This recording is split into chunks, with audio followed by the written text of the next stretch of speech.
these are the Bronze Stars. Dennis Fernandez shows off the awards for valor he got in Vietnam. This one up here is the Veteran of the Year. And the recognition he's received since then. Fernandez vividly remembers arriving in Vietnam to begin his tour of duty. Saw action as soon as we landed. We got off the plane, we were being rocketed, so I was scared to death. I thought I just landed in hell.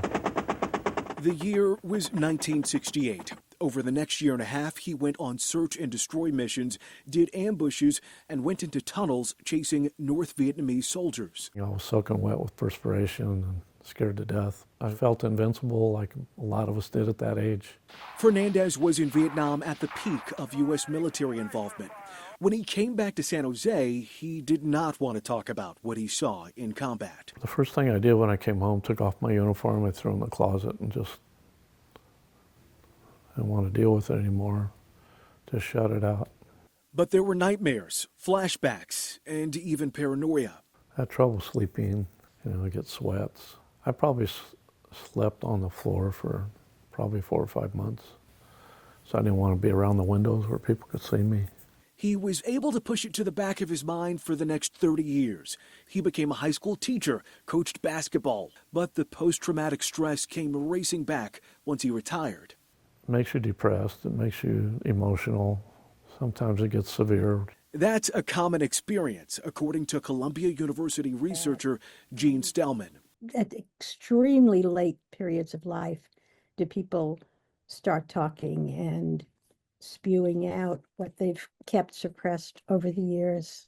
Stellman recently published a groundbreaking study on the health of Vietnam veterans she's been following since 1983.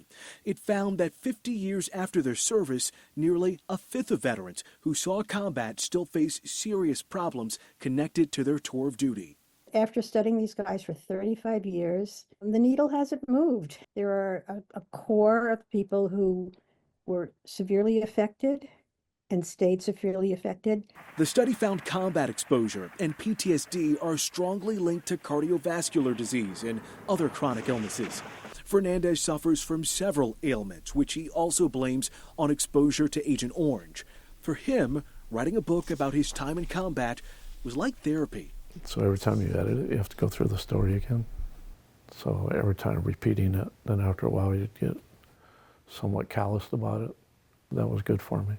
He also led an effort to build a monument near downtown to remember 142 San Jose servicemen killed in Vietnam, including some of his friends. So you could have that memorial so friends and loved ones could go right there to the memorial, wouldn't have to go to D.C. The monument isn't just for the fallen, it's also for those still living with the scars of war. There was a lot of hostility to the war, and unfortunately, a lot of people took it out on veterans. When they came home, the more supportive, the less the PTSD outcomes. The higher the hostility,